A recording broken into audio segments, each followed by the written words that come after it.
Olá a todos e todas. Hoje, dia 17 de maio de 2022, estamos em mais um fórum de discussões do ciclo gravídico puerperal e neonatal, promovido pelo Grupo de Enfrentamento à Morte Materna, Infantil e Fetal. E hoje nosso tema, dúvidas mais comuns sobre o DIU de intervalo no SUS. E nossa convidada, a professora doutora Carolina Salles Vieira Macedo. Doutora Carolina, mais uma vez, muito obrigada. Que tenhamos um ótimo encontro. A palavra é sua. Obrigada, Adriana, pelo convite. Eu queria saudar todos os colegas que estão aqui com a gente nessa começo de tarde mais fria. E eu fiz uma aula bem prática sobre DIU, e depois, claro, a gente vai ter tempo para a gente fazer discutir bastante perguntas. Então, a aula de hoje, o tópico, né, tem tudo a ver com mortalidade materna, que a gente sabe que prevenção de gestação não planejada é uma das grandes estratégias para reduzir mortalidade materna. Então, para isso, um dos grandes aliados que a gente tem é o DIU, e muitas vezes ele é subutilizado. Então, vamos começar com as dúvidas mais comuns sobre o DIU de intervalo no SUS. E eu sou professora da USP de Ribeirão Preto e sou chefe do Serviço de Anticoncepção. Então, vamos lá. Acho que a primeira pergunta que todo mundo às vezes pode ter, principalmente por conta, né, do nome, é o que significa DIU de intervalo, né? Que nome que é esse? Então, DIU de intervalo, gente, é um nome que se dá ao DIU inserido fora do período pós-parto. Então, a gente tem no pós-parto a inserção imediata, a inserção precoce, a inserção tardia. E quando a gente quer falar um DIU que não tem nada a ver com o puerpério, a gente pode falar DIU de intervalo. Então, é o que eu estou pondo fora do período do parto. Então, é o DIU que a gente põe nas unidades básicas, é o DIU que a gente põe em consultório, é o DIU que a gente põe em hospitais que tenham um ambulatório de contracepção. E quais DIUs que existem, né? Nós vamos falar hoje, é claro, mais do DIU de cobre, mas a gente precisa saber de todos os DIUs que existem, até porque as pacientes que nos procuram, elas podem ter migrado de convênio, ou às vezes elas querem trazer dúvidas de outros DIUs. Então, a gente tem os DIUs de cobre, o nosso ST380A, que tem 380 milímetros quadrados de cobre. Existe esse outro aqui que chama ômega, que no passado já chamou multiload, e ele tem um pouco menos de cobre. Tem o famoso DIU de prata, que nada mais é do que um DIU de cobre, não dá menos sangramento, nem menos cólica, até porque ele tem a mesma quantidade de cobre. E existem as opções dos mini DIUs, tanto o mini DIU de prata, quanto o mini ômega, que tem em duas quantidades diferentes de cobre, a de 375 mesmo, só com menor tamanho, e um de 250, que é de 3 anos, eu vou mostrar na outra tabela. E de DIU hormonal, nós temos o Mirena, que em algumas cidades as prefeituras adquirem para situações especiais, e existe o Cailina, que é um Mirena de tamanho menor, que serve para aquela mulher que só quer contracepção, mas não tem sangramento aumentado, não tem endometriose, então ele é um Mirena menor.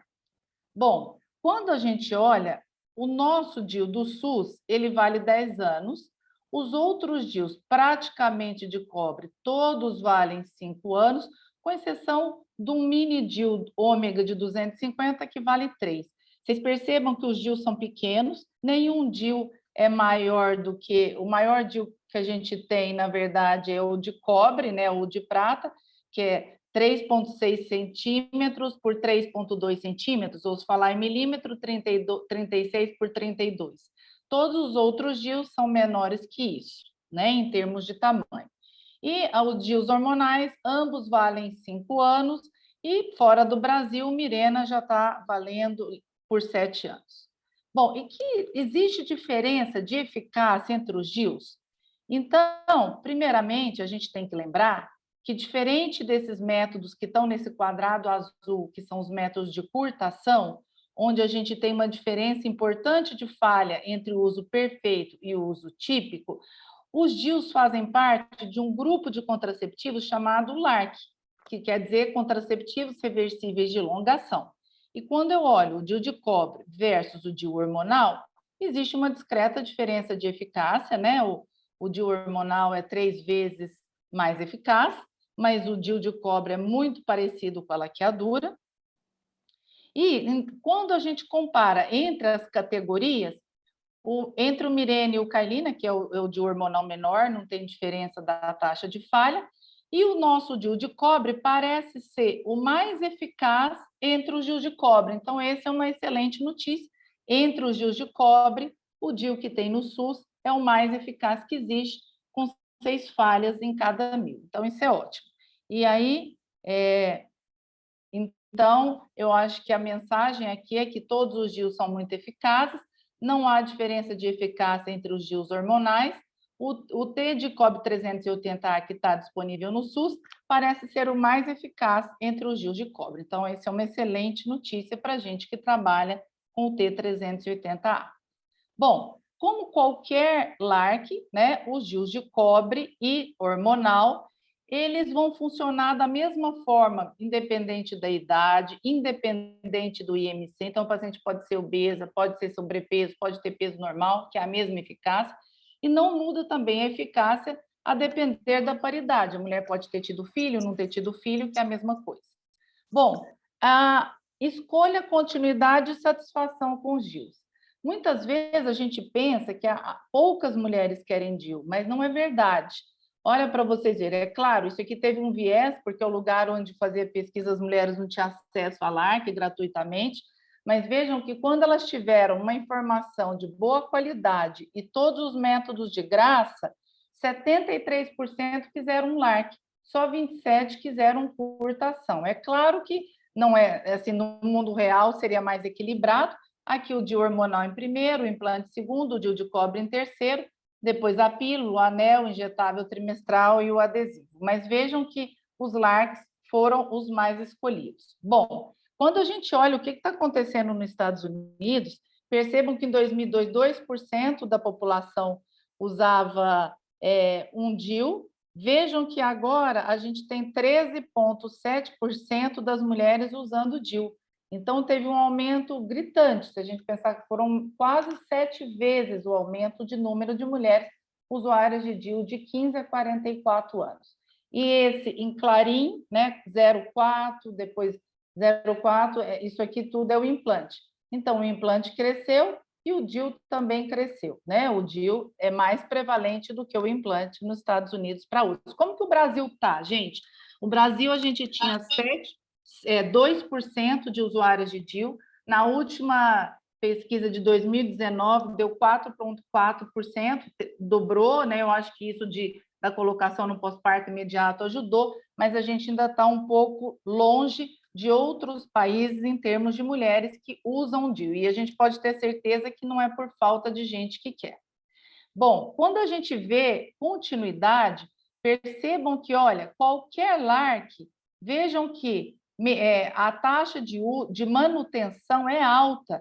Até maior, olha a pílula, que a gente acha que todo mundo gosta, ó, 59% usando no primeiro ano, e no segundo ano, 43% só das que começaram estão usando. Olha a diferença dos DIUs e do implante, 83 a 88, e olha em 2 anos, quase 70 até quase 80. Então, é muito maior do que qualquer método de curtação, de modo que, quando eu olho o LARC, olha, quase 87% no primeiro ano, o método de curtação 57%, olha, no segundo ano 77%, 41%. Então, realmente, escolhe mais, usa mais.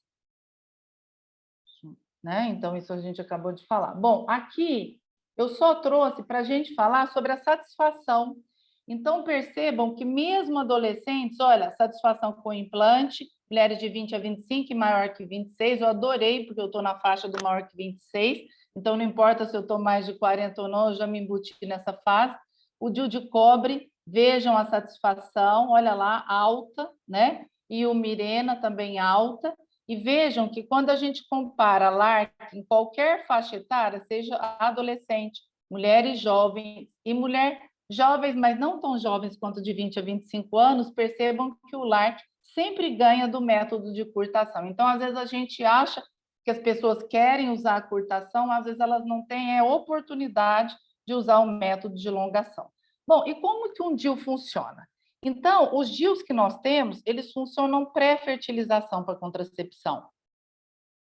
O DIU hormonal é principalmente muco, altera a motilidade dos cílios das trompas e ele inibe só 20% ou menos das ovulações.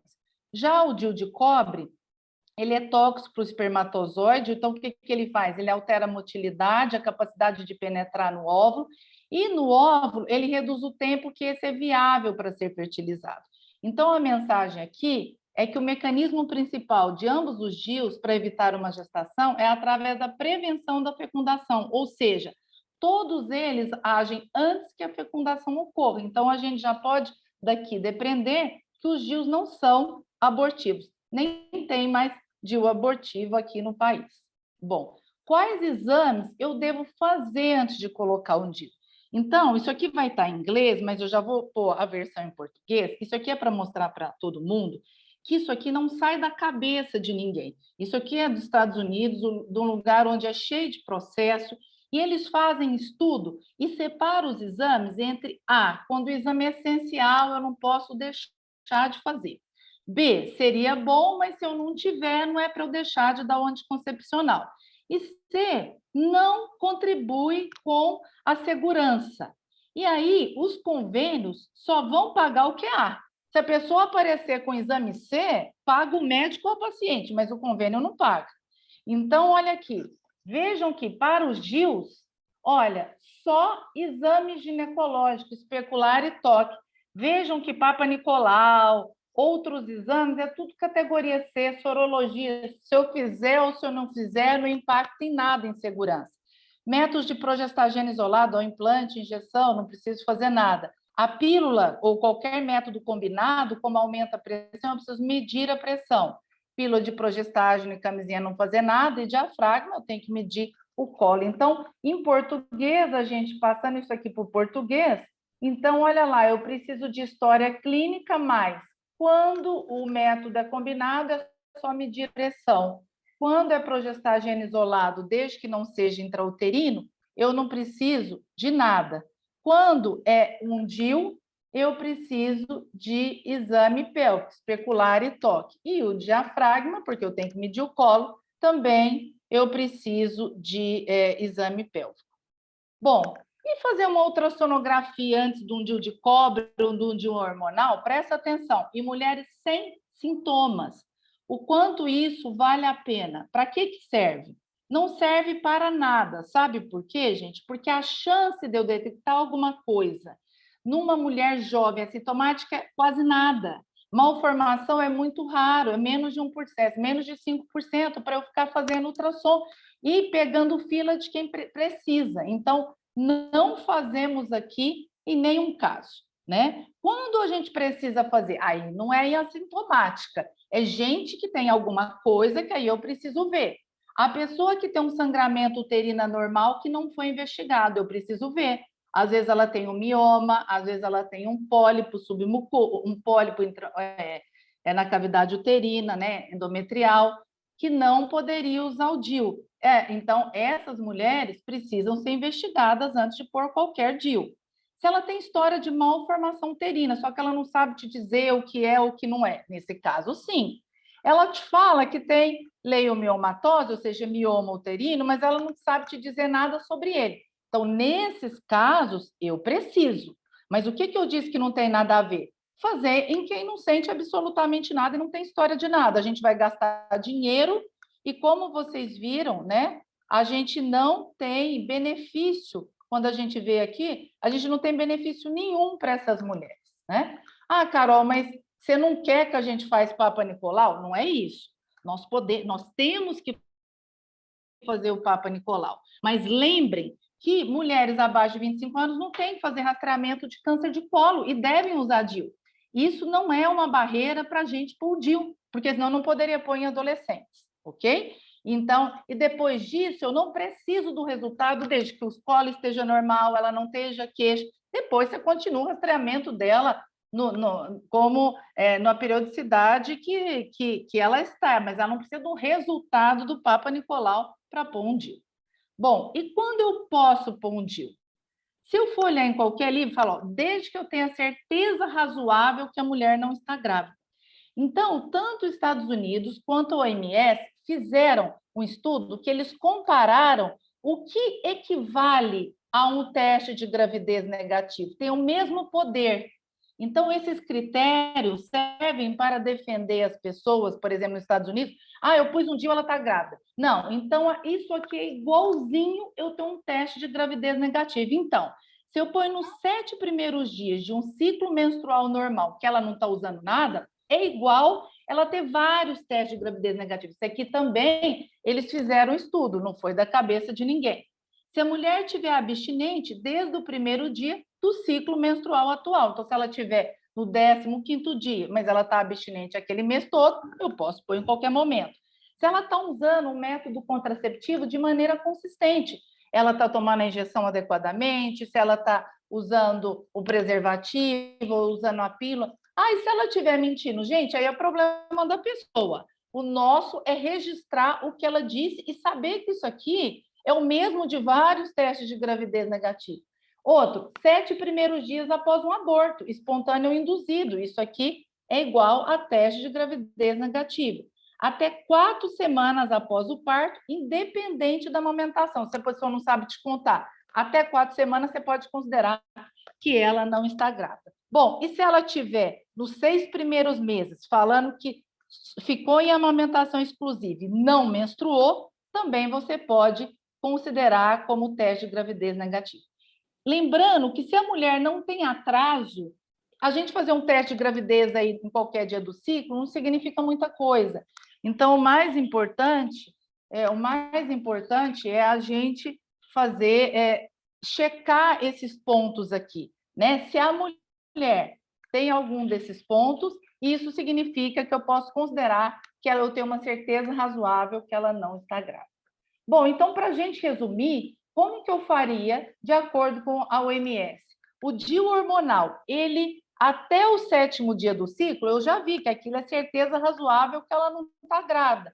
Então, além dela eu ter certeza que ela não está grávida, esse DIU já protege naquele mesmo ciclo, porque ele demora só 2 dias para funcionar e ela não precisa de método adicional. Passou do 7º dia do ciclo, ela procurou a gente, sei lá, no 10º, eu não dá para eu ter certeza mais que ela não está grávida. Eu tenho que ver se ela tem outras coisas que me diz que eu teria uma certeza. Por exemplo, ela está em abstinência ou ela está usando preservativo de forma eficaz. Então, se essa mulher, né, porque chegou para a gente depois dos 7º dia, mas falou, olha, eu usei camisinha todas as relações, eu estou sem ter relação desde o dia que eu menstruei. Então, você tem uma certeza razoável que ela não está grávida. Aí você começa o DIU, mas precisa de outro método por 7 dias. Se você não tem uma certeza, ela chega no 12º, transei, não usei nada para proteger, bom, aí ficou para o próximo ciclo. O nosso DIU é esse outro, que ele funciona muito rápido, ele funciona imediatamente. Por isso que a gente pode colocar até o 12º dia do ciclo. Por quê? Até 7 dias eu tenho uma certeza razoável que ela não está grávida, e se ela teve relação nos últimos 5, lembrar que ele é emergência, por isso que a gente chega ao número 12. Isso aqui está dentro do livro da OMS.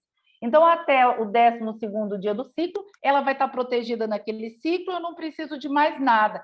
E a maioria das mulheres não ovulou, então dá tempo de eu atrapalhar a qualidade do óvulo dela. Passou do 12º dia, aí eu só vou colocar se eu tiver uma certeza razoável que ela não está grávida. O que seria? Ou ela abstinente, ou usando preservativo de forma consistente. Se eu tiver, eu posso inserir. Se eu não tiver, no próximo ciclo. Eu não coloquei aqui a questão da emergência, mas eu posso usar o DIU de cobre como emergência. E como que eu uso? Até 5 dias da relação sexual desprotegida, independente da fase do ciclo. Mas nós estamos falando de contracepção, então eu coloquei como se fosse aquela mulher que quer inserir o DIU e vem para esse motivo. Então, DIU hormonal até o 7º dia, DIU de cobre até o 12º. Essas duas situações não precisam de teste de gravidez. Depois disso, aí Depende, né? Só o teste de gravidez não é suficiente, porque lembra que quando não tem atraso, não dá para a gente ter, né, nenhuma certeza razoável. Então, o mais importante seria vocês verem se ela preenche alguma coisa dessas. E depois do 7º dia, se ela está abstinente ou se ela usa um preservativo. Né? Se não for isso, só no outro ciclo, ou eu posso usar o DIU de cobre como emergência. Lembrar que o DIU de cobre eu posso pôr até o 12º dia do ciclo. Bom, eu devo inserir durante a menstruação? Provoca menos dor? É mais fácil? Então, antes a gente pensava que por conta do colo estar sangrando, um pouco mais entreaberto, teria mais facilidade e menor dor. Só que isso, nesse estudo, não foi comprovado. E não tem mudança da dor, se eu for menstruada ou não menstruada, nem da facilidade, nem da segurança, nem da eficácia, nem dos riscos. Então, eu posso pôr com ela sangrando ou não. A mulher que não teve filho, dói um pouco mais quando a gente coloca, quando ela está menstruada. Mas isso é só para vocês saberem que, às vezes, a gente tinha uma impressão que doía menos, mas quando foi ter estudos, viu que não correspondia à realidade. O que mais que o DIU faz, além de proteger contra a gravidez? Vamos lá. Então, o nosso DIU de cobre, muita gente não sabe que ele reduz a chance de câncer de colo uterino. Por quê? A gente não sabe muito bem, mas a gente acredita que o fio do DIU estimula a defesa no colo uterino, vão mais células no colo uterino e destrói células do colo uterino infectadas pelo HPV. Então, quem tem HPV pode usar de olho fechado, não tem problema nenhum, é até melhor. Reduz câncer de endométrio de 19% a 46%. Então, mas o principal aqui é câncer de colo uterino. Esses estudos por câncer de endométrio no DIU de cobre é de pior qualidade, mas de câncer uterino é muito bom. O DIU hormonal também reduz o risco de câncer de colo uterino pela questão do fio. Aqui, porque tem progesterona, reduz de fato o risco de câncer de endométrio e pode reduzir câncer de ovário, porque inibe algumas ovulações. O DIU hormonal, ele também faz outras coisas, né? Reduz dor associada à adenomiose e endometriose. É o que mais reduz a quantidade de sangramento. Isso não é amenorreia, é volume. Né? Então, a mulher que sangra muito, ele é mais interessante. Reduz sangramento por leiomiomatose e adenomiose e reduz a dismenorreia. Bom, e o DIU, será que ele causa doença inflamatória pélvica? Então, eu sempre falo, ponho esse slide, porque muita gente acredita que a clamídia e o gonococo sobe o fio do DIU como se fosse um rapel. E isso não é verdade. Isso acontecia com fios multifilamentares que nem existem no Brasil esse tipo de DIU. Os nossos DIUs usam fios monofilamentares que não permitem ascensão de bactérias. De modo que, isso é uma representação um pouco mais grosseira, quando a gente coloca qualquer DIU, existe descrição que nas primeiras 3 semanas, algumas mulheres podem apresentar DIP, porque às vezes elas têm uma clamídia assintomática e com a movimentação no colo, ela passa de assintomática. Mas veja que é menos de 10 casos em 1.000. 990 não vai acontecer nada.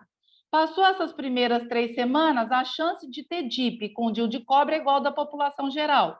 E com DIU hormonal, porque o hormônio deixa o muco mais espesso, tem mais dificuldade da clamídia e gonococo subir, por isso que eu tenho menos que a população normal. Então, na verdade, isso é uma representação mais antiga, né? Hoje, a gente já tem vários estudos que mostram que usar um DIU no passado não muda a chance de engravidar. Esse aqui é um estudo grande, eles estão seguindo pessoas que param de usar o DIU para engravidar e viram que não muda absolutamente nada. E o tempo para engravidar após retirar um DIU da maioria das mulheres é 5 meses. A gente sabe que até 1 ano a gente considera normal, né? Que a mulher pode demorar até 1 ano para engravidar. Depois de 1 ano, a mulher é infértil, tem que procurar ajuda. Então, vocês vejam que o DIU não muda em absolutamente nada a chance de uma mulher engravidar. Bom, mas e se ela tiver DIP com DIU, doença inflamatória pélvica, ou seja, infecção das trompas? A gente tem que iniciar o tratamento, segundo o protocolo do SUS, né? Que é ceftriaxona, doxiciclina e metronidazol. Lembrar que o DIU não precisa ser removido. A gente só vai remover o DIU se a mulher não tiver melhora clínica, de 48 horas e 72 após o início do antibiótico. Mesmo que a mulher fale, eu quero tirar esse DIU, a gente tem que orientar ela que se eu tirar na vigência de infecção, aumenta a chance de bacteremia. Ela tem que usar pelo menos 2 a 3 dias de antibiótico para retirar. Lembrando que não foi ele que causou. O que causou foi ela se expor a uma pessoa que tinha clamídia e gonococo, ok? Então, isso a gente tem que ter muito claro. Bom, e aí, quais os riscos e queixas mais comuns associados ao uso de DIU? Então, o DIU hormonal, porque eu sei que algumas unidades acabam tendo contato, a gente tem uma chance de sangramento desfavorável em 10% das usuárias. Mais para frente, uma outra aula, eu vou falar como a gente maneja isso. Dor pélvica e dismenorreia, mesmo ele reduzindo a dismenorreia, algumas mulheres podem ter. Acne, a gente pode ter em até 25% das usuárias, e algumas mulheres têm mastalgia, pode ter alteração do humor, né? São os sintomas menos comuns. Bom, o DIU de cobre, eu posso ter sangramento desfavorável, que eu vou abordar na outra aula, mas a gente pode falar aqui. Eu posso ter aumento do número de dias, do volume, posso ter dor pélvica e posso ter dismenorreia. Quando a gente olha um estudo grande nos Estados Unidos, que muitas mulheres usaram DIU, né? Aqui a gente teve, em 5 anos, a gente teve 175 descontinuidades. Então, pensa que, na verdade, menos de 1/3 descontinuou em 5 anos. A causa mais comum foi porque ela queria engravidar. Em segundo lugar, porque foi expulso, em 5 anos, 16%, não 16%, do total de descontinuação, 16% era expulsão, e depois disso, sangramento desfavorável. A chance de retirada por dor pélvica foi 6,3% entre as que descontinuaram. Então, vocês vejam que 1/3 só descontinuou, a maioria continuou e continuou bem, né, com o método. Bom, vamos falar um pouco de expulsão. 2 a 10% dos DIUs inseridos são expulsos. É maior no primeiro ano, principalmente 3 a 6 meses da inserção. O tipo de DIU, se eu estou pondo um DIU pequeno, um DIU grande, um Mirena ou um DIU de cobre, parece que não influencia, mas falta estudo. E o que aumenta o risco para expulsão? Quem sangra muito, quem já expulsou outro DIU, mas não é por isso que eu vou deixar de pôr um DIU, a gente pode conversar depois disso. Quem tem leiomiomatose ou adenomiose tem uma chance um pouco maior de expulsão, mas a maioria vai ficar. Quem tem cólicas, que adolescente pode ter um risco maior, mas lembrando, não passa de 10, 15% de expulsão, né? Vamos pôr 10% aqui é o máximo. E a experiência do insertor, quando a gente está aprendendo, a gente tem mais expulsões, porque às vezes a gente põe, às vezes, muito próximo do colo e às vezes esse DIU sai mais fácil. Lembrando que tudo isso aqui não vai ultrapassar 15% de expulsão, então 85% fica, né? Bom, e a perfuração? Muita gente às vezes fica com medo de pôr DIU porque perfura. Então, nós temos 2 tipos de perfuração: a parcial, que não ultrapassa a serosa, né? E a completa, que ultrapassa a serose e às vezes cai na cavidade abdominal. É um evento raríssimo, a gente tem menos de 5 casos em cada mil inserção, mesmo aqui que é o hospital escola, a gente não tem mais que isso, né? Pode ocorrer principalmente na passagem do esterômetro, ou pode acontecer do DIU, mas o mais comum é a gente fazer um falso trajeto com esterômetro. 20% dessas perfurações a gente reconhece na hora que acontece. 80% eu vou descobrir durante o segmento. E na hora da inserção, quando a inserção for muito difícil, ou quando você vê uma dor desproporcional, esse às vezes é um sinal de alerta que pode ter tido uma perfuração. Lembrar que as perfurações, essas que eu não descobri na hora, elas são suspeitadas quando o fio está ausente e você viu um ultrassom mostrando a ausência de DIU dentro do útero. A gente pede um raio-x que vai mostrar um DIU dentro do abdômen, porque se não mostrar nada, a mulher expulsou e não prestou atenção. Quando ocorrer a perfuração e eu estiver fazendo a colocação do DIU, eu devo parar o procedimento. E um novo DIU pode ser inserido em 4 semanas. Se a gente descobriu no retorno, eu tenho que referenciar para tirar, principalmente por laparoscopia. Nessa situação, eu posso pôr um DIU, inclusive, no mesmo momento. Quais são os fatores de risco para perfuração? Mas veja que ainda é baixa a chance de perfurar. A inexperiência do insertor, a gente não sabe por que mulheres amamentando têm um risco um pouco maior, mas veja, menos de um caso em 100, né? Parto menos de 9 meses, ou quando o útero é muito antiverso fletido ou retroverso fletido. Mas aqui, gente, a dica que eu dou é que a esterometria tem que ser entre 5,5 e 10. Se você tiver uma esterometria entre 5,5 e 10, normalmente você não perfurou. Esterometrias maior que 10, a não ser raras situações, a gente perfurou, né? E esterometria menor que 5,5, a gente nem está dentro do útero na maioria das vezes. Bom, contraindicação, às vezes a gente fica em dúvida quando que eu posso usar ou não usar. Então, gente, existem os aplicativos da OMS. Infelizmente, todos eles são em inglês. Eu estava pensando que eu precisava fazer uma coisa em português para melhorar o acesso das pessoas. O que eu mais gosto é esse, o CDC Contraception. Ele tem tanto o Android quanto tem também na Apple Store, então a gente pode ter no celular, né? Eu acho que esse é o melhor, mas falta em português. E existe a rodinha dos critérios de elegibilidade, essa tem em português, mas essa não tem todas as situações que a gente precisa. Bom, pelo OMS, toda vez que um método for 1 e 2, nós podemos pôr sem medo de ser feliz. Agora, se for 4, a gente não pode pôr de jeito nenhum. 3, eu posso pôr se eu não tiver nada 1 e 2, mas em geral eu não começo nada 3, eu começo sempre coisas 1 e 2. Não tem nada 1 e 2, ou ela não aceitou, aí eu posso ir para 3. Agora o 4 a gente não deve pôr de jeito nenhum. E aí, observem aqui, ó, combinados, POP é pílula de progestagênio, implante, injetável trimestral, de hormonal, de cobre. A idade da menarca até os 40 anos não é contraindicação e nem mulheres mais de 40 anos. Elas podem usar todos os métodos contraceptivos.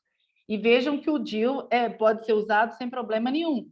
Já, por exemplo, a nuliparidade. A nuliparidade não é contraindicação para nenhum tipo de DIU. A gente pode pôr sem problema.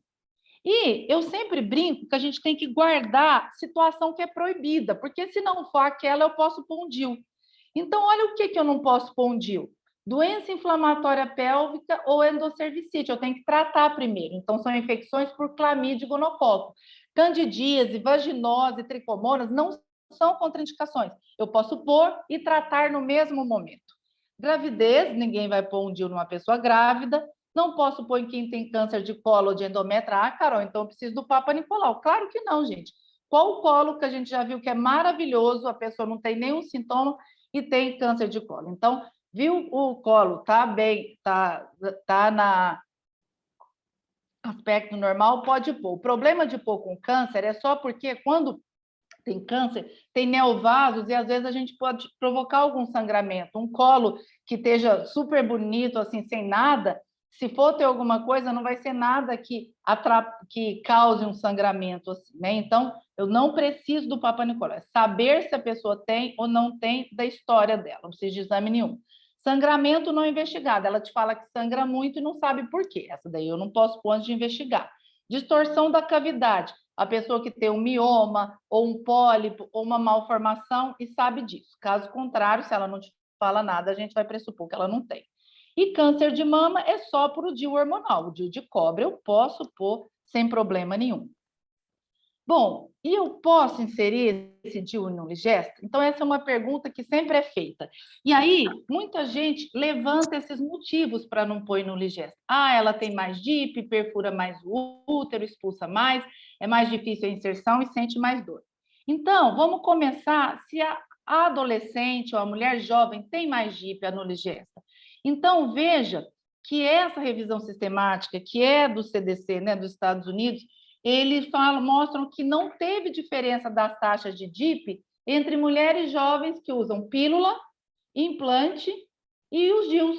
Então, não tem mais chance de ter DIP só porque ela é mais jovem ou ela é no Ligesta. Então, esse é um motivo que não procede. Perfura mais o útero. Na revisão sistemática, viram que a idade é a paridade, não altera a taxa de perfuração. Então, isso não é verdade. Expulsa mais. Olha que engraçado.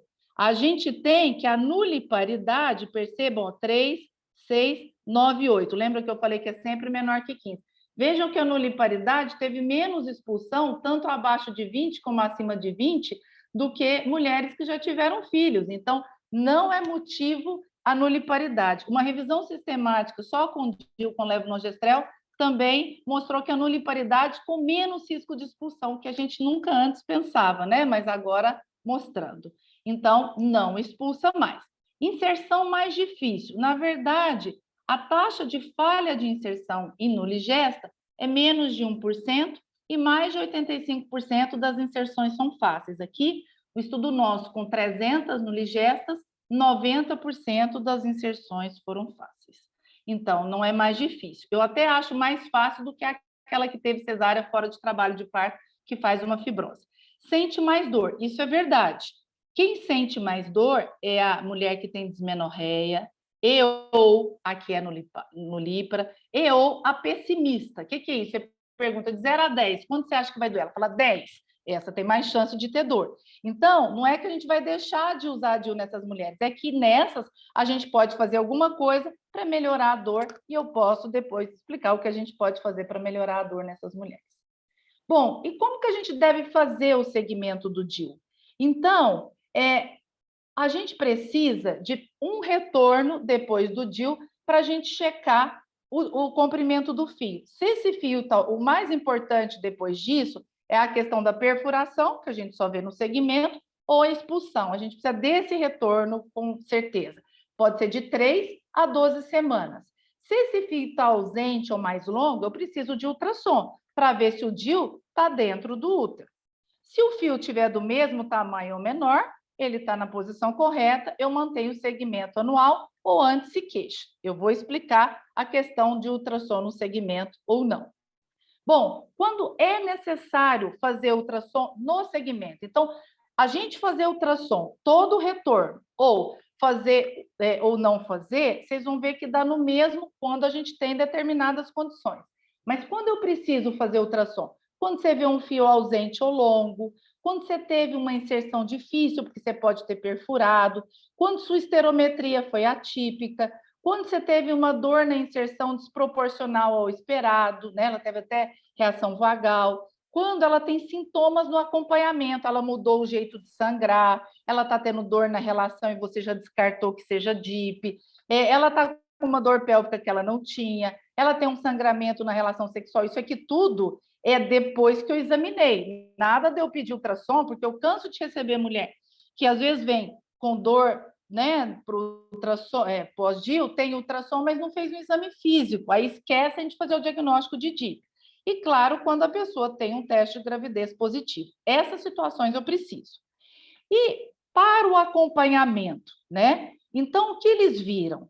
Na verdade, eles viram que fazer ultrassom de rotina todo ano versus eu avaliar o fio do DIU em mulheres assintomáticas dá no mesmo. A gente só deveria solicitar inserções difíceis ou mulheres com sinais e sintomas que justificam a investigação. Normalmente, gente, eu quando implemento o serviço de DIU, eu dou 2 tipos de protocolo para os locais. Então, o protocolo 1 é o que mais tem evidência ou serve para aquele lugar que tem dificuldade de acesso ao ultrassom. É retorno para ver um fio de 2 a 12 semanas, segmento anual com inspeção do fio do DIU e ultrassom, se necessário, igual naquelas condições. Quando a gente tem facilidade do acesso e a gente percebe que os profissionais vão ficar mais seguros, né? A gente faz, porque a evidência de não fazer nenhum ultrassom não é boa, eu tenho que falar a verdade, ela não é boa. O que a gente tem de certo é que no acompanhamento, depois que eu sei que o DIU está no lugar, ficar fazendo ultrassom não vale a pena, e nem antes. Mas um ultrassom só, a qualidade da evidência não é legal, apesar de ser a melhor que a gente tem. Então, eu coloco, se o lugar tem facilidade de acesso ao ultrassom, nós fazemos um ultrassom apenas, de 3 a 12 semanas, e se o DIU estiver no lugar, aí sim, o segmento vai ser com a inspeção do fio e novo ultrassom só se necessário. Então, se mudar o padrão, se tiver dismenorreia, se o fio ficar longo ou sumir. Então, aqui a gente usa esse protocolo, a gente tem facilidade, os residentes também estão, né, aprendendo a ver a imagem ultrassonográfica do DIU, mas a gente só faz um ultrassom. Depois disso, só se necessário. Mas o protocolo 1 está super correto, e aí ele é o que mais tem evidência nesse momento. Mas está faltando um bom estudo que, de fato, comprove se vale a pena um ou não vale a pena nenhum.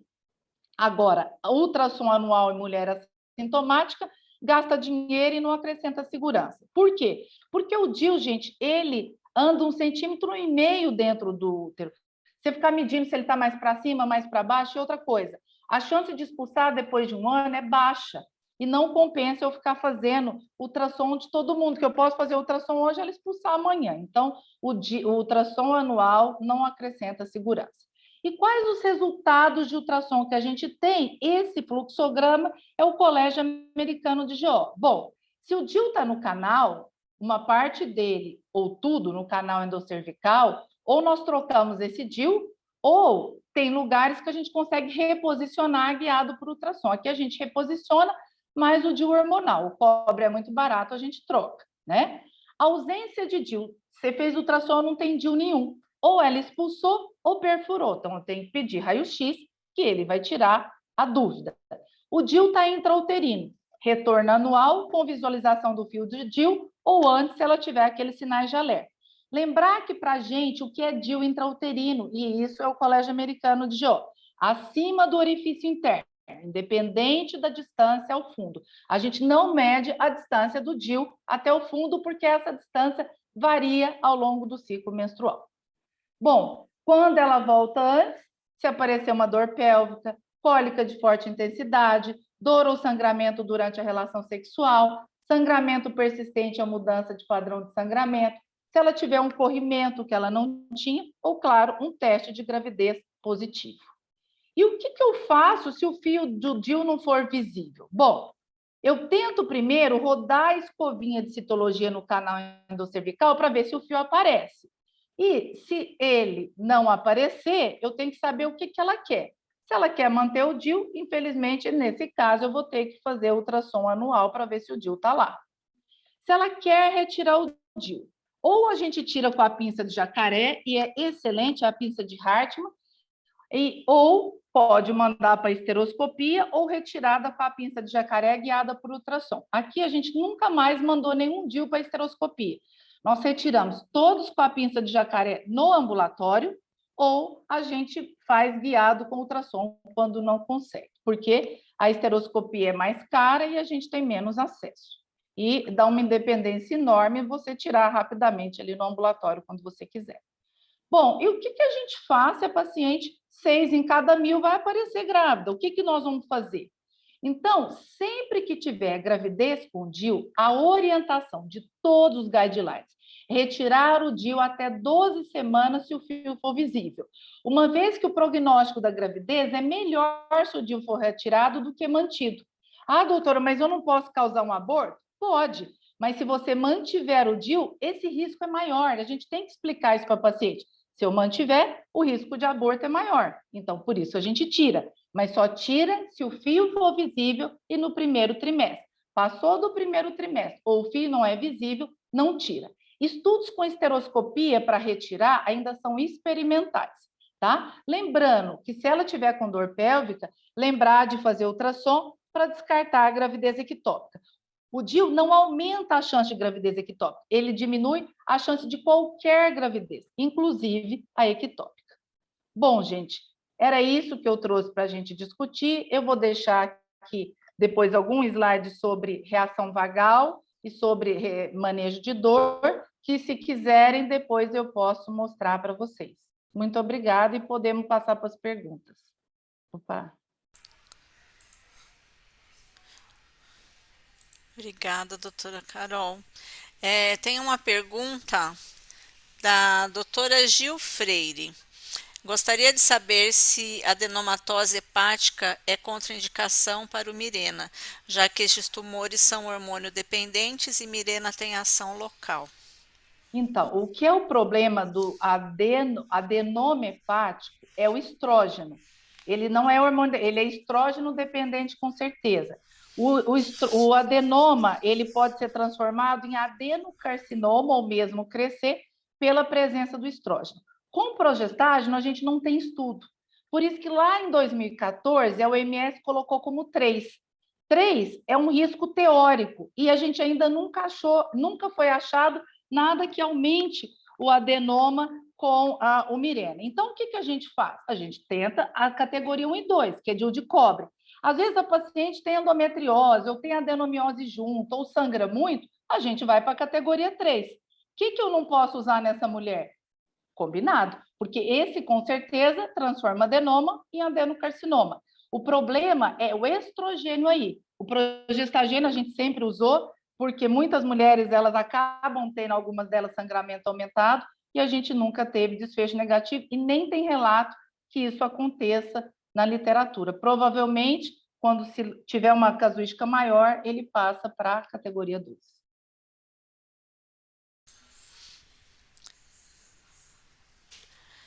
Doutora Carol, eles estão perguntando se você vai conseguir disponibilizar a sua apresentação.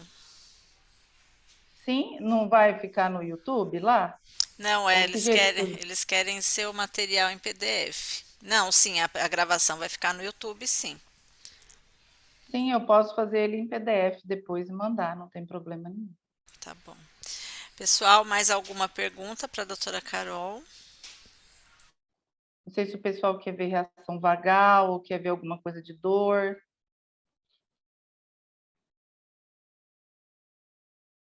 Acho que a gente poderia, né? Tem uma pergunta aqui agora. Ligiane, em caso de DIP que o DIU estiver baixo, posso retirar no ato ou aguardo de 48 a 72 horas de antibiótico para inserir o DIU? Então, a gente chama de DIU baixo só o que está no colo, né? Se ele estiver no colo, esse é o DIU que a gente trocaria ou reposicionaria. Se ela tiver com DIP, e olha, você acredita que eu nunca peguei um caso assim? Olha que a gente tem, sei lá, quantos mil DIUs inseridos. Mas qual é a lógica? A gente proteger ela da infecção primeiro, ela usa preservativo nesse momento. Seria você só mexer nesse DIU depois de 2 a 3 dias de antibiótico e depois você mobiliza esse DIU.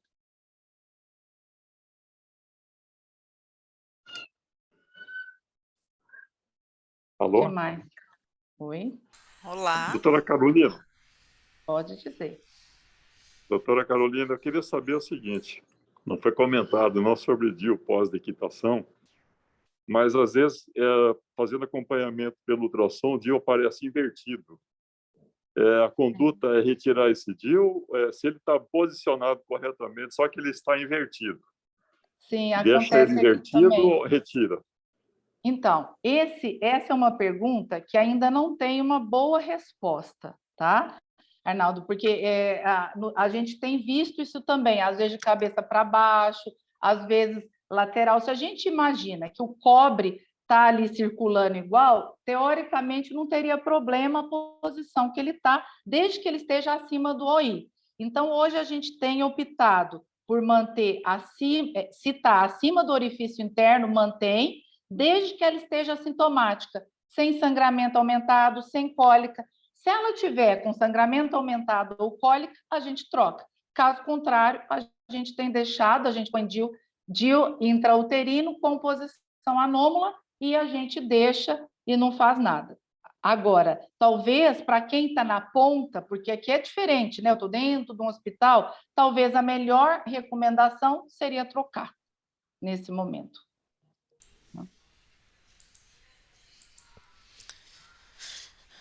Doutora Carol, então a Kalinka está pedindo para você falar sobre as formas de alívio da dor. O DIU de cobre, alguém perguntou também DIU de cobre no canal endocervical, a gente não sabe. Então, o DIU de cobre no canal endocervical tem que trocar, a gente não sabe a eficácia. Deve ter alguma, mas não sabemos qual. O Mirena, a gente tem estudo, gente. E o Mirena, a gente sabe que mesmo no canal ele mantém a mesma eficácia. A gente só deixa ele no útero pelo padrão de sangramento. Mas eu não posso deixar o Mirena no canal, porque a gente não tem guideline para isso. Então, qualquer DIU no canal, ou troca ou reposiciona. Mirena, eu sei que ele mantém eficácia. Cobra, a gente não tem nenhuma evidência, né? Deixa eu mostrar rapidinho essa da coisa para vocês. Eu estou tranquila de horário, eu sei que vocês que têm. Bom, então, gente, o que, que a gente tem para a gente reduzir dor na inserção? Olha, bloqueio paracervical. Seria a gente fazer anestesia logo mais ou menos na 4 e mais ou menos 8, tá vendo? E esse tem o lugar certinho de fazer anestesia. Eu não faço esse porque esse é mais difícil. A gente usa o bloqueio intracervical. A gente usa a seringa de anestesista, que tem nas UBSs, né? A seringa Carpuli, 2 Carpulis, e a agulha de 27 Gauss. E eu ponho meio Carpuli em cada pontinho. E eu vou mostrar para vocês o quanto reduz. Reduz em 50% a dor. É mais fácil, a gente só usa 3,6 ml. Antes eu usava seringa, às vezes espirra na gente, cai para todo lado. Esse daqui é muito mais fácil. E tem menos chance de você não pega vaso, é excelente. Então, o intracervical, melhor que o para e usa menos anestésico. Posso dar o ketorolac, 20 miligramas, 1 hora antes da inserção. Tramadol, 1 hora antes da inserção. Não está anti-inflamatório aqui. Por quê? Anti-inflamatório normalmente não melhora a dor da inserção, melhora a dor após. Na inserção, a maioria dos estudos ele é igual a placebo, então a gente só usa para depois. Então, se é a dor da inserção, para quem que eu vou preocupar? No Ligesta, mulher que tem dismenorreia ou aquela pessoa que tem um pânico da dor. Então, isso ajuda muito. Olha como que melhora, ó. Então, olha, esse daqui é um estudo que a gente fez e publicou. A gente pôs a anestesia com Carpuli nesse bloqueio intracervical. A controle não fez nada. Veja que 50% das unigestas têm dor severa. A gente acha que a mulher não tem dor na colocação do DIU. Eu lembro quando eu fiz residência, falava, o colo não dói. Dói sim. Só que a mulher que já teve filho, a maior parte delas é dor leve, mais leve do que moderada. O problema é que agora tem mais no Ligestas querendo DIU, porque a gente sabe que não tem problema. Então, eu vou ver mais mulheres com dor mesmo. Olha, quando eu faço... E esse agulhamento é porque essa agulhinha que vocês viram, ela é usada para algumas dores crônicas. Então, a gente foi ver se só a agulha mudava alguma coisa. Vocês viram que a agulha não mudou nada. Então, a dor severa reduziu pela metade. Aqui são 300 no Ligestas, só deu fazer a anestesia intracervical. Então, é bem legal para melhorar a dor. A gente até dilata o colo uterino em ambulatório com anestesia intracervical. Então, é bem legal. E para reação vasovagal, que todo mundo tem medo, lembrar que às vezes a gente mexer muito no colo pode dar muita dor. E tem vários sinais iniciais: fraqueza, transpiração, palidez, calor, náusea. Às vezes a gente só percebe quando ela está vomitando e com bradicardia e hipotensão. E quem é candidata é mulher com mais risco de dor severa. A gente não tem muito estudo para falar o que a gente deve fazer. Mas, assim, todo mineiro, eu sou mineira, sempre tem uma dica no paletó, né? Então, eu quero mostrar para vocês, daquele estudo nosso, olha lá, em cada 100 no Ligesta, quando eu não fiz nada ou pus agulha, eu tive 7 casos de reação vagal. Quando eu fiz anestesia, eu só tive 1, e muito leve. E aí, o que, que a gente faz? Primeiro, é importante explicar o procedimento, um ambiente calmo, uma inserção delicada, não ficar pondo um xerrom cheio de gás encostando no colo dela, nem medindo com esterômetro um monte de vezes. Se ela é uma pessoa que tem medo de dor, fazer o alívio de dor é interessante. E nunca levanta a mulher da cama quando você percebe sinal de reação vagal. E sabe qual é o primeiro? O primeiro é o pé dela ficar frio, porque a gente não está vendo o pulso dela para a gente ver o que está acontecendo, nem está vendo se ela está sudoreica, mas o pé está do nosso lado na mesa. Se o pé da mulher estiver frio, ela começou a reação vagal, não levanta ela. Você pode deixar ela só deitada ou colocar ela com a cabeça um pouco mais baixa. E, olha, eu nunca usei atropina na minha vida, gente. Assim, só de Mirena a gente tem mais de 6 mil de cobre um monte. Então, raramente eu tive alguma... Quando eu comecei a fazer alívio de dor para os pacientes, eu não tive mais reação vagal grave, né? E não levantar essas mulheres quando você vê que o pé está frio. Espera ela melhorar, depois disso vocês levantam. Eu acho que essas são dicas, assim, do mineiro, aqueles dicas que vale a pena. Doutora Carol Ligiane pergunta: se a paciente retornar para avaliação com o DIU e percebermos que por ultrassom que o útero é bicorno, porém assintomática, retiro ou não o DIU? Aí você retira, porque é categoria 4, Ligiane. A gente não sabe qual é a taxa de gravidez nesse caso e nem a expulsão. Já existem estudos com DIU bicorno, pequenos, mas ainda é experimental. Então, na vida prática, não podemos deixar. Aí é contraindicação. Seria igual você dar uma pílula combinada, a mulher faz trombose, a gente tem que tirar. Então, nesse caso, infelizmente, tem que tirar.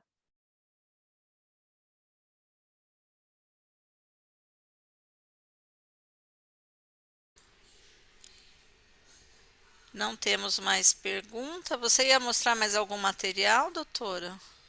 Não. O médico que fez a pergunta para você é o doutor Arnaldo. Doutor Arnaldo, você, se estiver me ouvindo, ele fez um trabalho em Presidente Prudente com os 45 municípios do Departamento Regional para a implantação de DIU. O senhor gostaria de falar para a gente dessa experiência, doutor? Muito legal, parabéns.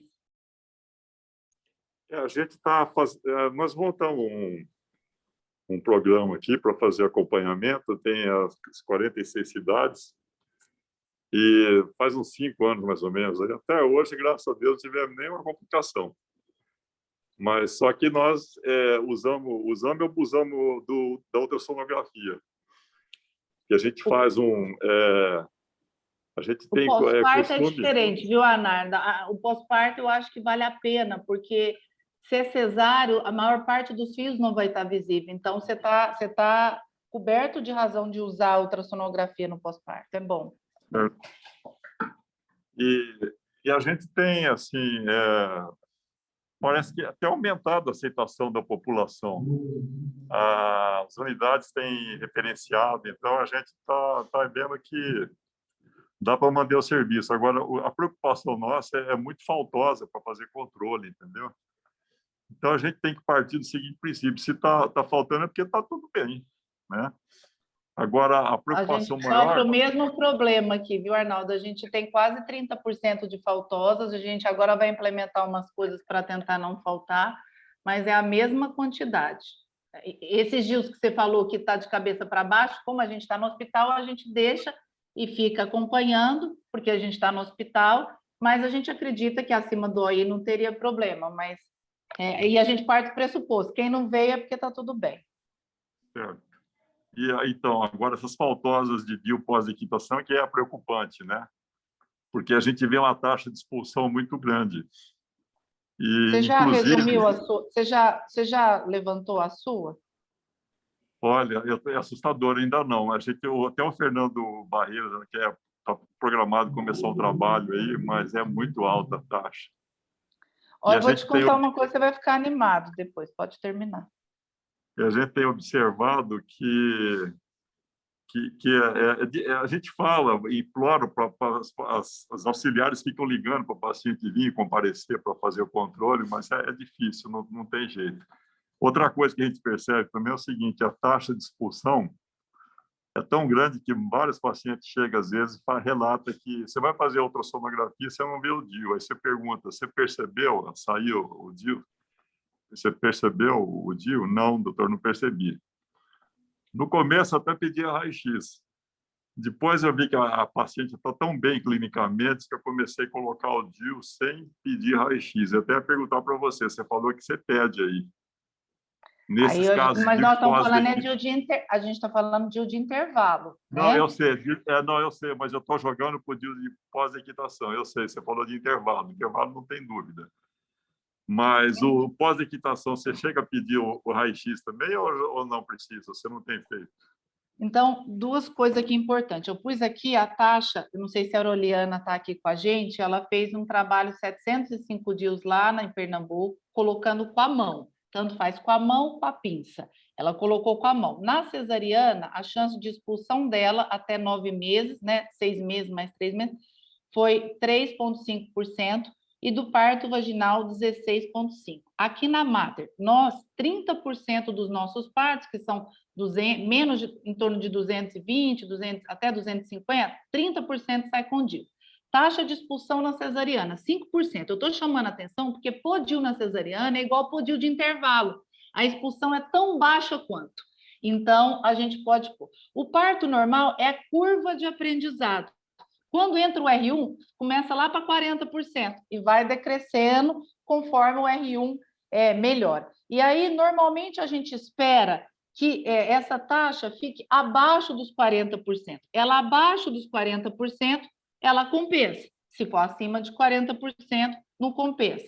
Mas a gente põe com pinça. A gente está estudando se vamos pôr com a mão, que é mais fácil do residente aprender, né? E aí a questão do raio-x é o seguinte, normalmente 10% das mulheres veem o DIU sair, não veem o DIU sair, desculpa, 90% vê. Algumas, às vezes a expulsão foi na maternidade, aí ela não deu pela coisa, né? Mas normalmente, quando a gente não acha o DIU, nada, não acha o DIU, e ele foi feito normalmente assim, para o DIU de intervalo, não é do DIU pós-parto, não tem descrição de perfuração, sabe? Não tem. É impressionante. Então, assim, mas pode ter perfuração parcial, mas perfuração total é difícil. O ideal seria pedir, mas não tem descrição mesmo, porque você não usa o esterômetro, né? O que faz a perfuração é o diabo do esterômetro. Então, assim, eu não falo que é um pecado, não é um pecado assim mortal você não pediu, porque você não deve ter achado nenhuma perfuração mesmo, a gente também nunca teve perfuração, mas os protocolos, quando você vai ver, manda colocar. A gente pode, às vezes, fazer uma revisão crítica e talvez tirar o raio-x em caso de colocação de DIU pós-parto, porque realmente não tem descrição de perfuração. O índice de expulsão, Carla, não é que é menor, sabe? Não é que é menor, na verdade, é mais fácil você atingir o fundo uterino com a mão que você sente do que com a pinça, porque você tem que abaixar o útero para baixo. E muitas vezes o residente fica meio com medo. A gente pôs ultrassom e mostrou para eles que eles estavam abaixando um pouco o útero. Se ele faz a técnica certa, não interfere se é mão ou pinça. Mas muitas vezes demora para ele, às vezes, pegar a técnica certa com a pinça, quando é parto normal, tá? Cesárea, tanto faz. Doutora Carol, a Ligiane perguntou, ela falou que recebeu uma paciente. De onde você é, Ligiane? Que a paciente não sabia, procurou o serviço para inserir DIU. Porém, ela não sabia se tinha sido inserido o DIU pós-parto. No exame pélvico, elas perceberam que tinha o DIU. E aí não inseriram. Ela quer saber se teria algum problema se ela tivesse inserido um segundo DIU. Olha, eu conheço algumas mulheres que têm 2 DIUs, inclusive pessoas que puseram no sistema suplementar de saúde. Nenhuma das que eu conheço colocaram no SUS, para falar a verdade, né? E assim, a gente não tem estudo para eu te falar não acontece nada. O que pode acontecer, por exemplo, ela ter mais sangramento, ou expulsão dos DIUs, ou às vezes na hora que você for inserir, talvez você fazer uma perfuração parcial, mas não tem esse dado. Então, é super raro. Imagina que a gente não tem no SUS, lá a gente foi muito, muito DIU, a gente nunca teve o caso. Os 2 casos que eu vi foi em saúde suplementar.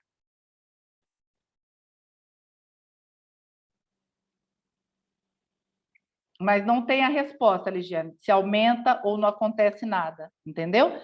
Então, por isso, ao detectar um DIU, tem que tirar. E se acontecer de eu não detectar e pôr os 2? Bom, aí ela não sabia, você não tinha como ver esse DIU, aí você vai fazer ultrassom, viu que ela está com 2 DIU, vai ver como ela está clinicamente. Ela não está com sintoma, nada acontecendo, os 2 DIUs intraútero, você pode deixar, quando for a época de tirar, você tira os 2.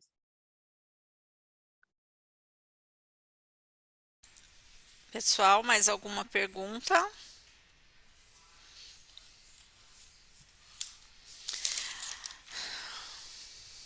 Então, só para ficar certo com o Arnaldo, então, do pós-parto, talvez a gente possa dispensar o raio-x, porque a chance de perfuração é minúscula. A gente pode rever isso Adriane, e às vezes a gente fazer uma diretriz assim para todos, né? Porque assim, isso para o intervalo está muito certo, mas no pós-parto realmente a chance disso acontecer, assim, não é descrito em nenhuma casuística a perfuração. Então, será que vale a pena, né? Tá. Não, com certeza. Doutora Carol, a Cláudia Messias pergunta se é obrigatório termo de consentimento informado para a inserção do DIU. Então, o que que é o termo de consentimento? Se você fazer orientação para ela, escrever no prontuário, isso tem a mesma força de lei. Você não precisa do papel. Existem hospitais que, pela certificação, eles têm termos de consentimento. Então, aqui no HC, quando a gente insere no HC, tem termo de consentimento porque é do hospital, todo procedimento tem. Na Mater tem, porque o hospital eles estão implementando, tem. Nos postos, a gente não coloca. A gente, por exemplo, escreve que orientou sobre risco, benefício, isso tem o mesmo valor legal. Você informou o paciente disso. Se você escrever que você fez isso, ou ter um papel, dá no mesmo. Não adianta jogar um papel para ela e não explicar absolutamente nada. Tá? Ela pode alegar que você deu um papel, não explicou nada, ela não entendeu nada. Então, o papel não te dá respaldo se você não conversou. A gente trabalha bastante essa questão da informação, né? Se você não tem certeza que aquilo que você tá entregando a paciente entendeu, é isso que a doutora Carolina está dizendo, não tem validade legal nenhuma. Se a paciente, por exemplo, não souber ler e você não explicou, aquele documento não tem valor legal nenhum. Doutora Gil Freire está com a mão levantada. Acho que está mudo. Está mudo, gente. Consegue me ouvir? Boa tarde. Agora sim. Olá. Então, eu passei batido na resposta que eu fiz. Eu fiz uma pergunta, ela deu a resposta e eu não tive o retorno. Em relação sobre o adenoma hepático, eu queria saber Eu o te seguinte. falei, é o que eu te falei. Não, eu te repito, é o seguinte: adenoma hepático não depende de progesterona, ele depende de estrogênio. Ele é um tumor que você dá estrogênio, ele transforma em adenocarcinoma. Então, quem que é 4? Quem que é proibido? É o estrogênio. Como em Independente, então, Davi, estrogênio não pode. O progestágeno, porque eu sou do grupo da OMS que faz os critérios, nós somos em 12. Quando a gente coloca 3, né? 3 quer dizer o quê? Que às vezes você não tem evidência. E aí, por falta de evidência, você não sabe dizer nem que sim, nem que não. Então, a gente coloca 3. E quando você lê 3, não quer dizer que você não pode pôr. O risco é maior que o benefício, ou o risco teórico é maior que o benefício, mas você pode pôr se você não tiver outra opção. Então, por exemplo, uma paciente que sangra muito e tem adenoma, ela não vai querer usar DIU de cobre. Às vezes ela não usa camisinha e não quer laquear. Bom, então aí o que você vai fazer? Você vai usar os métodos 3. O que você não pode fazer? Usar método 4. A gente usa muito Mirena em paciente com adenoma aqui, descrevendo. Paciente vem para contracepção, tem sangramento aumentado, deseja reduzir sangramento, não deseja DIU de cobre, não é usuária de camisinha, não quer contracepção definitiva. Iniciamos método de progestágeno, que é 3. Aí a pergunta é a seguinte: se fosse utilizar um método que sem ser os LARCs, ela poderia utilizar via oral ou injetável, ou só o Todos método... são 3. Lá todos são 3. Então, você poderia, por exemplo, o que eu usaria? Quanto menor a dose, melhor. Uma pílula de progestágeno. Você pode ter o injetável trimestral é 3, também você pode dar. Então, lembrando, se ela não puder ou não quiser nada 1 e 2, a gente passa para 3, que são todos os progestágenos, são 3. O combinado, que é 4, esse a gente vai para a cadeia. Mas o 3, documentando que ela não quis ou não pode usar porque sangra, tem cólica, tem endometriose, aí você está super coberto. Entendi. Tá bom, muito obrigada. Nada. Bom, acho que nós não temos pergunta. A doutora Carla está dizendo, Adriana, sabe informar como está a inserção de DIU por enfermeiros pós-parto normal? Está autorizado pela secretaria ou não? Carla, então, tem uma questão aí ministerial e do Corém, mas nós temos aí serviços que estão fazendo a inserção. Não sei se a Marisa está com a gente ainda. Marisa, você quer trazer a resposta? Oi, oi, estou aqui. Inserção pelo enfermeiro? Isso. Ela quer saber, a Carla Zenha quer saber se a Secretaria de Estado está autorizando. Então, na realidade, a autorização é dada pelo Conselho Federal de Enfermagem, né? Que entende que o profissional enfermeiro é apto a fazer a inserção do DIU. Existe lá a recomendação contrária do Ministério da Saúde, mas, no entanto, não veio do Conselho Federal de Enfermagem nenhuma colocação, nenhum documento que dissesse que o profissional enfermeiro habilitado devidamente para a inserção do DIU está proibido de realizar esse procedimento. O que acontece é que as questões relativas tanto ao Ministério como ao Conselho Federal de Medicina, eles acabam confundindo a cabeça dos profissionais de saúde e as instituições se colocam contra a inserção, tá? Mas, no entanto, não há, na realidade, o Estado, ele entende que os profissionais habilitados, o médico, o enfermeiro, obstetra, obstetriz, né, devidamente treinado, ele sim pode inserir, principalmente no parto normal, né, o profissional enfermeiro que está realizando o parto. Então, a nossa posição é essa. Tá? E nós temos bastante hospitais que continuam com a inserção, com a capacitação de enfermeiros, né, Marisa? Acho importante a Exatamente. gente dizer, porque assim, quanto mais tiver gestores que tenham entendimento como isso está inserido em boas práticas, que isso tem que permanecer e se ampliar. Obrigada. Exatamente. Obrigada, Marisa. Doutora Carol, eu acho que não temos mais perguntas. Eu vou passar para as suas considerações.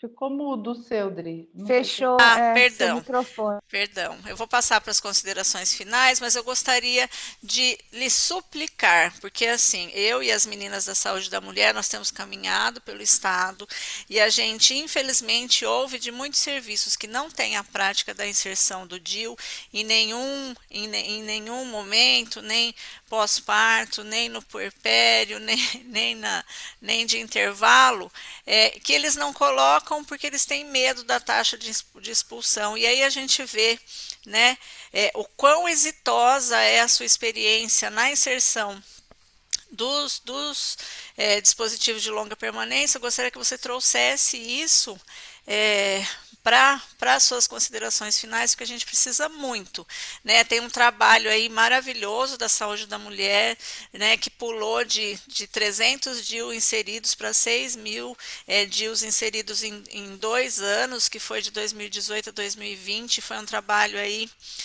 de formiguinha, mas foi um trabalho que teve um alcance imenso, mas a gente ainda encontra essa dificuldade. Então, ter você com a sua expertise trazendo isso para nós é um grande fomento para essa necessidade que nós temos no Estado. Então, é só agradecer, né, o convite. Eu acho que, para a consideração final, gente, eu acho o seguinte: a gente tem que lembrar que de cada 2 bebês que chegam às nossas mãos, um não foi planejado. Isso eu estou falando de população geral. Aqui em Ribeirão Preto é 53%. Você fala, isso é do Brasil, você está pegando área pobre. Tá, em Ribeirão Preto foi 54%. Quando a gente pensa em mulheres doentes, a gente chega em 80% de gravidez não planejada palúpicas, a gente chega em 70% de gestação não planejada para mulheres que vivem e convivem com HIV, a gente chega a 93% das mulheres transplantadas do estado de São Paulo, transplantadas renais que engravidaram, tiveram uma gravidez não planejada, e isso está nas nossas mãos. Muitas vezes a gente, passa, muitas vezes a gente reclama, por exemplo, de um assalto, uma criança que está ali, fica com raiva daquela criança abandonada, e muitas vezes a gente não fez a nossa parte, né, para reduzir a gestação não planejada e evitar que crianças às vezes sejam abandonadas para os pais, evitar maus desfechos de gravidez, mortalidade materna. Então, impacta em várias coisas e está nas nossas mãos reduzir, né? Porque muitas vezes a gente não percebe, a gente vê uma criança jogada no lixo, a gente fica triste, xinga a mãe, mas não percebe que talvez essa mulher teve vários nãos para colocar um DIU. Então, a gente tem que ser honesto na situação. O que falta para nós é treinamento? Se falta, a gente tem que organizar. O que aconteceu aqui foi o seguinte: a gente começou a treinar, né, a cidade, treinar as equipes. E, por exemplo, na pandemia, né, um estudo que a gente está mandando junto com a Secretaria para o Congresso Europeu de Contracepção, enquanto caiu em quase 50% as pílulas, o injetável mensal, o trimestral não caiu, o DIU aumentou 127%. Por quê? A gente fez uma rede, né? A gente tem um grupo de WhatsApp onde a gente tira as dúvidas dos médicos, dá atenção básica, reforçando assim dúvidas que todos nós temos no dia a dia. A gente treinou as equipes para colocação de DIU. Eu não quero colocar, mas alguém deve estar querendo colocar na sua UBS. Isso é importante. Na minha maternidade, eu preciso colocar. Olha, pode vir aqui para Ribeirão Preto, pode, né, aparecer aqui. Existem oportunidades de treinamento. Eu acho que o mais importante é a gente sair da inércia, porque esse resultado de gestação não planejado diz respeito a todos nós. Então, nós temos que fazer nossa parte para melhorar. Vocês vejam que a gente começou o DIU pós-parto em 2018, gente. Eu não sabia nada de DIU pós-parto, porque não tinha colocado. A cesárea hoje é 5%, não tem porquê quem quer cesárea, a gente deixar para pôr depois, às vezes mais difícil, sendo que pode pôr fácil. O DIU do parto normal realmente tem uma curva de aprendizado maior, mas vejam que lá na Paraíba, eles estão com 16% de expulsão, colocando com a mão. Então, uma taxa muito boa. E eles fazem ultrassom, para falar, é porque eles não estão percebendo. Não é. Então, o que eu quero convidar a todos é para ter essa opção. Ela não é para todo mundo, mas não pode ser para ninguém. Né? Porque o problema da gente não planejar as gestações impacta nos municípios mesmos. Nós precisamos de vaga de CTI para prematuro e gestação não planejada, aumenta a prematuridade. A gente vai ter mais morte materna, a gente vai ter mais crianças abandonadas pelos pais, a gente vai ter mais pré-natal e aí eu preciso de mais profissionais para atender esses pré-natais. Então, até onde nós estamos pegando a responsabilidade pelos desfechos que são produzidos na saúde? Nós que estamos produzindo isso aí, todos nós, no público e no privado. Então, o convite que eu quero é assim, vamos ser honestos na nossa realidade. O que está faltando? Está faltando treinamento? Então, a gente tem que pedir treinamento. Está faltando, às vezes, insumo? A gente precisa aprender a organizar o fluxo. A gente está faltando, às vezes, um profissional que coloca, vamos organizar, de ter pelo menos no distrito alguém bom e referenciar para lá, faz um fluxo. Não são todas as UBSs aqui que colocam, mas a responsável pela saúde da mulher organizou em cada distrital pontos para colocação. Então, a gente tem que organizar. O que a gente não pode é deixar as mulheres sem colocação de DIU. Existe um trabalho muito bonito da Ana Luísa, né, enfermeira aí da Escola de Enfermagem aí de São Paulo, que ela mostra que das mulheres que queriam um DIU aí de São Paulo, grávidas, que queriam um DIU, é claro que esse trabalho não é de agora, nenhuma em 6 meses estava usando o DIU. Então, isso é um sinal que não é falta de querer, às vezes é falta da pessoa ter a sua necessidade atendida, né? E eu convido todo mundo a virar um soldado aí do planejamento familiar. Aqui, meus residentes, aluno, eles já tudo estão patrulhando a contracepção do outro. Então, estou requisitando mais soldados. Agradecer demais e dizer, doutora Carol, que o trabalho que vocês fazem, a parceria que vocês fazem conosco é essencial.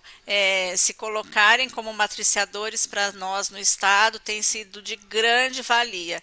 E dizer para vocês que estão assistindo que vocês, quem precisa fazer esse diagnóstico, tudo que foi dito pela doutora Carolina. E quem não tiver o apoio do articulador da saúde da mulher no seu território, o e-mail da saúde da mulher da Secretaria de Estado está aqui. Vocês recebem todas as orientações para como se cadastrar, para como poder fazer a inserção do DIU, receber o insumo. Capacitação, a gente tem, além da doutora Carol e o time dela que está aqui recrutando soldados, a saúde da mulher, na pessoa da Marisa e da Suzete, podem indicar um serviço mais próximo da sua regional, para que a gente possa, assim, ampliar, qualificar a assistência para nossas mulheres, dando qualidade na saúde reprodutiva dela. Que vocês tenham aproveitado muito essa aula de hoje. Agradecer a presença de todos, nós chegamos a mais de 112 pontos hoje nessa aula, e que a gente possa continuar aí nosso trabalho na luta para a qualificação da assistência das nossas mulheres. Marisa, quer fazer considerações finais? Quero sim, Adriana. Quero colocar que hoje nós conseguimos inserir a solicitação do DIU via Farmanet. Então, se algum hospital que queira inserir DIU pós-parto, pós-aborto, só entrar em contato com o nosso e-mail, né? Para que a gente possa orientar para inserir esses hospitais aí no Farmanet. E gostaria muito de chamar a atenção de uma coisa que a gente tem visto nas nossas visitas. Muitas vezes a mulher, ela opta aí por estar fazendo a laqueadura, e nem sempre, em tempo oportuno, ela consegue fazer todo o fluxo necessário para realizar o procedimento. Então, essa mulher eu acho que é uma candidata excelente para o DIU pós-parto, né? Porque, na realidade, ela vai ficar mais segura. Se ela quiser realmente fazer a laqueadura, ela vai conseguir fazer todo o ciclo, o fluxo, para poder ser encaminhada, ou então ela vai ficar com o DIU e vai ficar feliz, entendeu? Porque, na realidade, o que ela quer é não ter mais filhos. Então, prestar atenção nisso, né, esta oportunidade, e prestar atenção numa das coisas, assim, que a mulher, é a escolha dela, né? Qual é o tipo de contraceptivo que ela vai utilizar, mas que cabe a nós, profissionais de saúde, oferecer todos os tipos de contraceptivo que estão disponíveis no SUS. Então, cabe a nós nos apropriarmos disso para que a gente possa, sim, oferecer a contracepção com qualidade para essa mulher, né? Para a escolha dela ser uma escolha confortável, uma escolha que ela vai se sentir bem, adequada e feliz por estar escolhendo o que ela quer para não ter mais filhos. Então, é isso. Eu agradeço muito a doutora Carolina, Adriana, Suzete, que está por aí, Edna, agradeço todo mundo. Obrigada, Adriana, com você. Obrigada. A doutora Carolina está colocando para vocês que tem um grupo de contracepção no Facebook para médicos e enfermeiros, chamado Contracepção em Foco. Estão todos convidados. Sendo assim, finalizo mais um fórum. Doutora Carolina, gratidão, muito obrigada mais uma vez por sua parceria e apoio. Pessoal, uma ótima semana, até terça-feira. Até terça-feira. Tchau, gente. Tchau.